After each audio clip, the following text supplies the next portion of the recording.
Let's talk Atlanta Falcons. Look, there's been a lot of news involving Atlanta through the first few days of this free agency period. So, of course, the big headline was the acquisition of quarterback Kirk Cousins. A kind of smaller move under the radar was the addition of wide receiver Darnell Mooney from the Bears. But there's actually been a new report, some analysis done to indicate a clear and concise strategy the Falcons are using here. And it looks like a really impressive, really smart move. Let's pull up the tweet or post on X, whatever you want to call it. According to Warren Sharp, who's a great follow, by the way, does a lot of great analysis. He said nearly 40% of deep targets to Darnell Mooney have been inaccurate in his career. That's in Chicago. Over that same span, the number one most accurate quarterback on deep targets, 20 plus yards downfield, is Mooney's new quarterback, Kirk Cousins.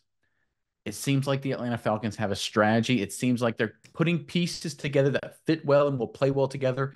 They're building a quality team. A lot of credit to Terry Fontenot there. Miles, I'm curious what your thoughts are on this report and everything going on with the Falcons right now. But Atlanta fans, in the comment section below, look, I know a lot of you guys not really big on Kirk Cousins when we were talking about the potential of him coming to Atlanta. But now that the dust has settled, now that you've seen some other moves the Falcons have made, how do you grade the addition of Kirk Cousins? Do you still not like it? Give it a C or D. Did you always like it and you still like it? Give it an A plus. Whatever it may be, give us how you feel in terms of a grade of the addition of Kirk Cousins to the Atlanta Falcons in the comment section below. But Miles, give me your thoughts on this report and just everything with the Atlanta Falcons right now. Yeah, Nick, I think this is a great move by the Falcons because it's like you said, they are finally putting some pieces together like a puzzle and not just like jamming them together and hoping that they fit. This really is turning out to be an offense that goes together quite nicely. You look at the wide receiver room so far, all you have right now really to look at is Mooney and London and then Pitts if you want to count him, but he's tight end. Of course, London is that big body, go to possession type receiver. You look at a guy like Drake London, over the last 2 years, he's averaged 2.8 yards per catch after, or per 2.8 yards per catch at per reception after the catch. Excuse me, I'm mouthful there. Then you look at a guy like Darnell Mooney, who I would say is objectively played with worse quarterback play as well. Probably same level of quarterbacks on the Falcons have had in the past. He's averaging 6 yards per catch as well. I think this shows that you bring a guy like Kirk Cousins in here who can really feed these guys much better balls down the field, much more accurate passes. A guy like Mooney really starts to shine. A guy like Drake London, he can really be in his place in the offense as well. He's not a big yak guy. Mooney is a big yak guy. And I think that they're still quietly putting these pieces together, organizing this offense to be something that complements things. And really just, you're not going to have three of the same type of receivers. You're not going to have three Tyreek Hills on the field. You're going to have everybody in their own role doing their own thing. And I think it's going to fit in very, very nicely. I like what Raheem Morris and this coaching staff are doing so far. And I really like this addition of a guy like Darnell Mooney because, like you said, he fits a certain role in this Falcons offense. And I don't think he's going to cross paths with anybody else's role as well. There's very defined roles of what is going on in this offense.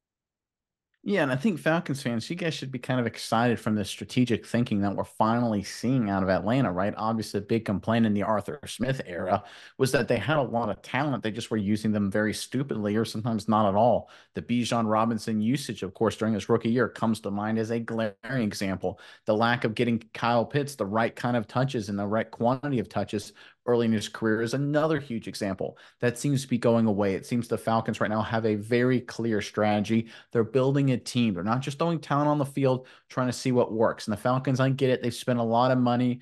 Kirk Cousins, he doesn't feel like a top five quarterback. He's not a top five quarterback, to be 100% honest. But if you look at the strategy the Falcons are using, if you look at the talent the Falcons now have on the roster, Atlanta fans, barring major injuries, you just won the NFC South, right? You got a home playoff game at the end of 2024, right? Congratulations, right? That's something you've been looking for, right? That's something that 24 other franchises in the National Football League won't get next season, and you just got it, barring major injuries. Look, the Saints have talent. Panthers have a long way to go. The Buccaneers are feisty and tough. I don't know how cool. I don't think they're as good on paper as Atlanta, and I really like Raheem Morris as the head coach of the Atlanta Falcons. I think, look, I think Kirk Cousins, I think Darnell Mooney, I think this smart strategy of what we're seeing now with the Falcons, they win the NFC South. I think I've said that this entire offseason. And when you win that division and you start winning playoff games again, you start building that momentum.